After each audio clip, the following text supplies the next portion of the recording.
జింకే కాదు. Watch our web series Constable Kanakam streaming now only on ETV Win app. ఇవే ఇవే జీవన తరంగాలు, ఇవే ఇవే జీవన తరంగాలు, జీవన తరంగాలు. నేరుగా ప్రవీణ్కి వెతుక్కునే టైం లేదు కాబట్టి తన మేనమామ ఆ బాధ్యత తీసుకున్నాడంతే.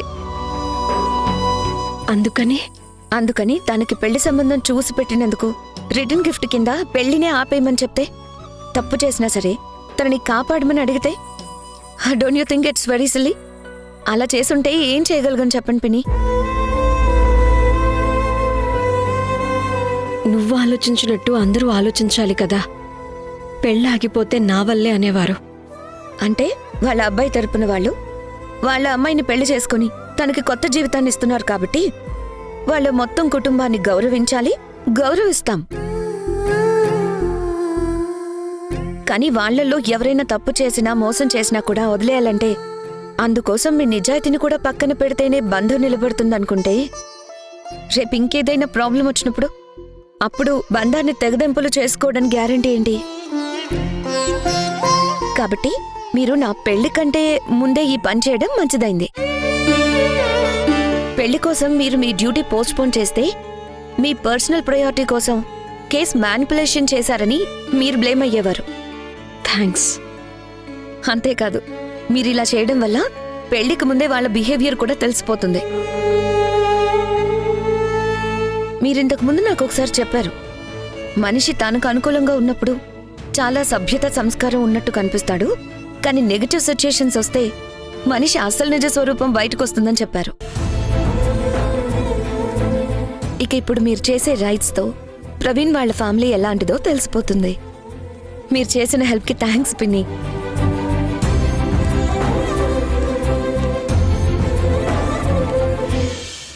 కొన్ని విషయాలు నాకు అర్థమేవో. సంపాదిస్తారు, ట్యాక్స్ కడితే సరిపోతుంది. ఎవరో వచ్చి పట్టుకునేంత వరకు ఎందుకు ఇలా చేస్తారో తెలీదు. ఇంట్లో అందరూ కంగారు పడుతున్నారు.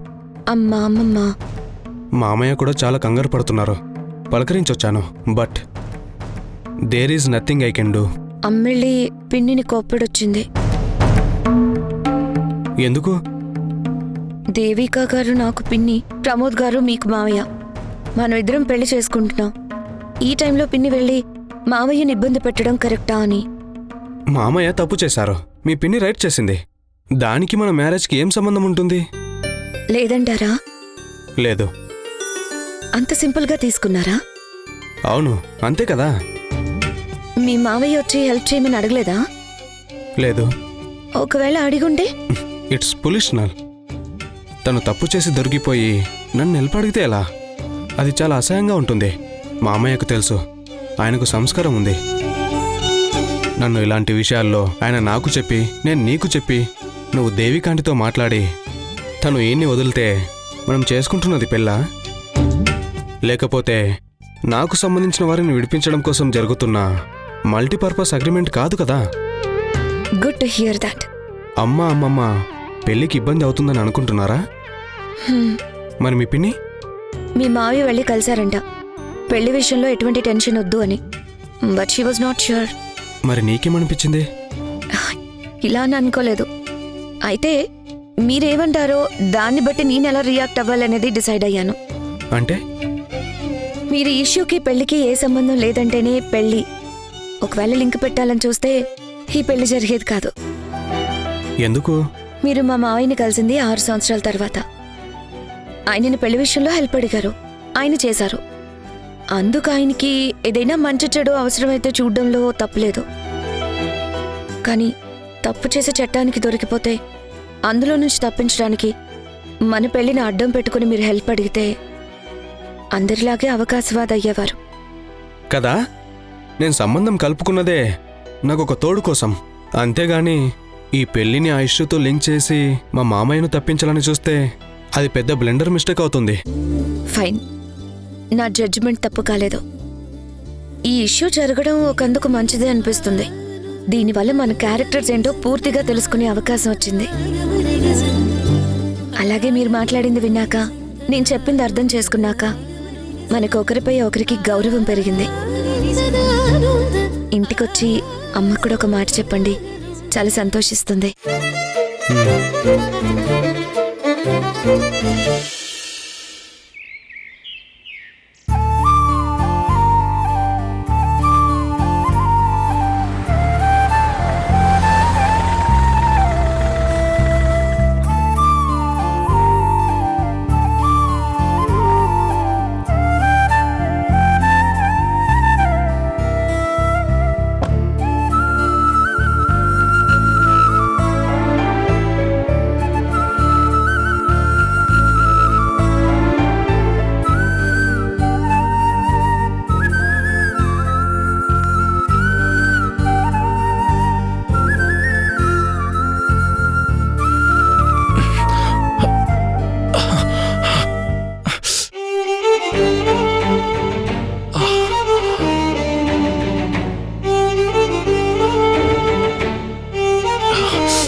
జాగ్రత్త.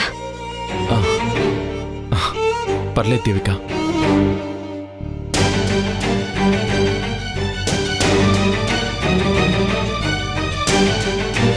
ఆ ఫ్రూట్స్ ఎందుకు తెచ్చావు?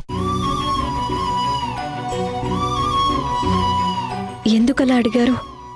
వీటిని కొనే అమౌంట్ని ఏ గుడికైనా డొనేట్ చేసుంటే 10 మందికి యూజ్ అయ్యేది కదా. అలా కూడా చేద్దాం. ముందు నీ హెల్త్ అప్సెట్ అయింది కదా, అందుకే నీకు ఫ్రూట్స్ తెచ్చాను. నా హెల్త్ సెట్ అయిపోయింది కదా. ఆ మెడిసిన్స్ అవన్నీ పెద్దగా యూజ్ లేదు. పీక్కుపోయిన నీ మొహం చూస్తేనే తెలిసిపోతుంది మీరు సరిగ్గా తినటం లేదని. సిటీలో పెరిగిన మీరు ఈ విలేజ్ క్లైమేట్కి అడ్జస్ట్ అవ్వలేకపోతున్నారు. Nothing like that. Devika, master నన్ను చాలా బాగా చూసుకుంటున్నారు. మాస్టర్ గారు మొన్న కలిసినప్పుడు నాకు అన్ని విషయాలు చెప్పారండి. నార్త్ ఫుడ్కి అలవాటు పడ్డ మీరు సౌత్ ఫుడ్కి అలవాటు పడలేక ఇలా అయ్యారని నేను అర్థం చేసుకోగలను. లేదు దేవిక, మెడిసిన్ డోస్ పెరిగింది. మేబీ అందుకే ఇలా కనిపిస్తుంటానేమో. నువ్వేం వరీ అవ్వకు. నేను వర్రీ అవుతున్నానా లేదా అనేది కాదు ఇక్కడ ఇంపార్టెంట్. మీరిక్కడ ఉండటం వల్ల మాస్టర్ గారికి ఇబ్బంది కలుగుతుంది, అదే నా problem. Yeah, I to agree with you.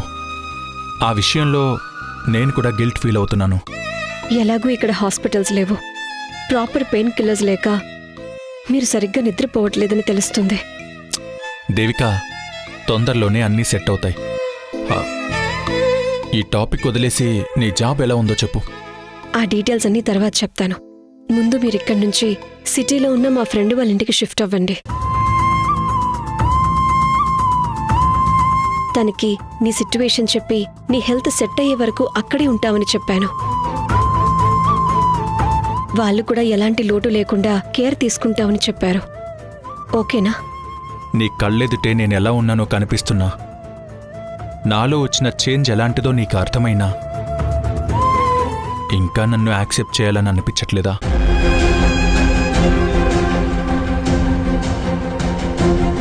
Already మీకు చెప్పాను కదా, మా ఇంట్లో ప్రాబ్లం సెట్ అయ్యాక మీ విషయం చెప్తానని. సరే, నేను వెళ్తాను. రేపొచ్చి మిమ్మల్ని సిటీకి షిఫ్ట్ చేస్తాను. టైంకి మెడిసిన్ తీసుకోండి, సరేనా?